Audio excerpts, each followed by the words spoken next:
Estamos en Masaya. Hay un cerro de francotiradores ahí arriba, por eso la gente se agacha. Va a tirar, calmala. Va a tirar, no se mueva.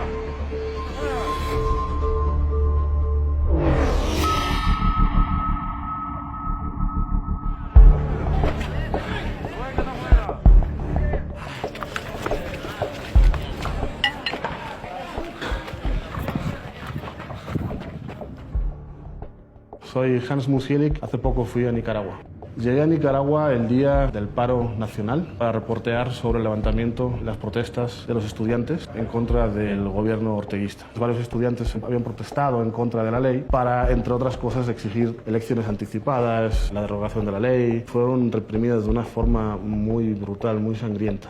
Viendo el panorama decidí irme a Masaya, un pueblo, una pequeña ciudad que está muy cerca de Managua. Es históricamente uno de los puntos de resistencia más importantes del sandinismo. Desmantelaban la calle para agarrar los adoquines y hacer sus barricadas. Me decían los vecinos que había cerca de 400 barricadas. Están tocando las campanas del pueblo porque hay un ataque. Al día siguiente, la Policía Nacional, junto con otros grupos parapolicíacos, estaban entrando a Masaya y querían llegar a la comandancia de policía que había sido rodeada por los propios pueblerinos. Era una resistencia muy débil, o sea, son morteros. Hechizos, que son tubo de acero con dos manubrios, ¿no? Y ahí dentro pones una carga de pólvora empaquetada que la prendes y se dispara y tiene un alcance de 100, 150 metros y cuando llega al suelo toca y explota, ¿no? ¡Wow! Quizá una de las cosas más impactantes fue ver en una de esas barricadas en Masaya como un niño de 14 años se defiende de AK-47 con una resortera, ¿no? O sea, agarraba una piedrita y se lanzaba. Y al otro lado, a 200 metros, había un francotirador con sus Dragunov disparando con que tiene un alcance de precisión de 400, 500 metros. ¿Dónde te matas? ¿Cuántos años tienes? 14. No te salgas. No va a salir. Los jóvenes estuvieron ahí y resistieron durante varias horas y lentamente tuvieron que retirarse de una barricada para ir a la siguiente, siempre así como un pasito para atrás. Ahí van a ver. Llegó un momento donde pareciera que las fuerzas del Estado no estaban avanzando, pero sí habían colocado unos policías que disparaban. ¿Qué es un balazo? Y esta munición es tiro del ejército de Nicaragua, porque la policía no tiene de eso, son de AK explosivos. Para resguardarse un poco, ponían un espejo en un palo y podían ver al otro lado de la esquina, ¿no? Entonces, mientras que uno guiaba, los otros disparaban morteros. Dale. Tiren uno. Dale, que están a pie. Dale, tío. Puta, como están pasando. Están parados. El conflicto duró aproximadamente pues unas 7-8 horas en total, hasta que empezó a oscurecerse y ya la policía se replegó. Ellos son unos miserables que se dejan mandar por ese perro. Ese es un perro dictador. Pero al día siguiente la ciudad ya estaba tomada por los policías. El Estado de Nicaragua pasó una ley antiterrorista que justifica la encarcelación de cualquiera que esté en una barricada o los apoye de cierta forma, de cierto modo.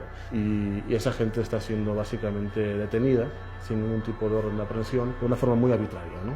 No vale verga que den quiebra Nicaragua, pero ahí buscamos cómo trabajar porque somos chambeadores y así vamos a levantar Nicaragua. Una Nicaragua un día vale más que 1000 personas de esos perros viejos.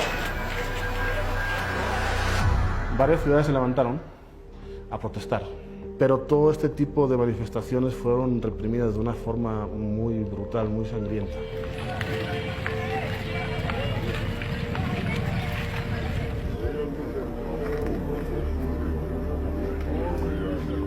A los jóvenes se les disparó, mataron a muchos manifestantes. De esos 285 personas asesinadas, 72 presentan disparos en la cabeza y la mayoría del resto disparos en el pecho.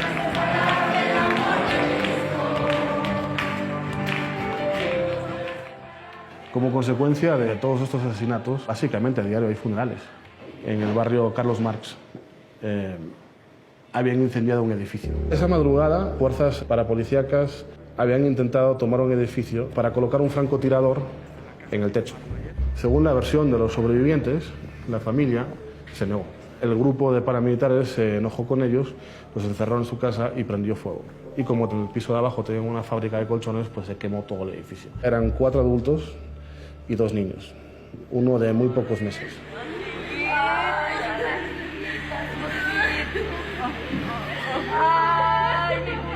A lo largo de la caravana la gente levantaba banderas. Desde que inició esta protesta, las banderas que se levantan no es la bandera de la revolución, ahora no es la bandera roja y negra del FSLN, sino ahora la gente levantaba las banderas de Nicaragua, de su país. La gente en las calles pone la... ustedes, el pueblo, ¿oyeron? Los apoyamos, sentimos su dolor. Pone la bandera. Y en muchas ocasiones podías ver cómo la gente volteaba las banderas, las ponía al revés, para simbolizar el estado de emergencia en el que está Nicaragua, ¿no? Se hizo una caravana fúnebre muy grande y según se iba llegando al cementerio, otros ciudadanos de los diferentes barrios se fueron anexando a la caravana y se calcula cerca de entre unos 3.000 a 4.000 personas que atendieron ese funeral de 6 personas, ¿no?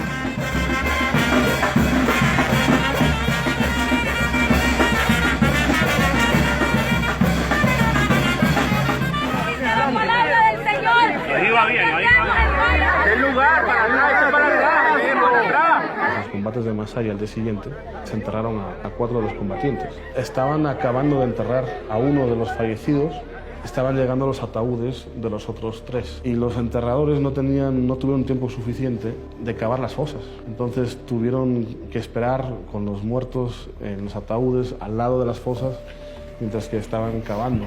O sea, la velocidad con la que la gente está muriendo es bastante preocupante, ¿no?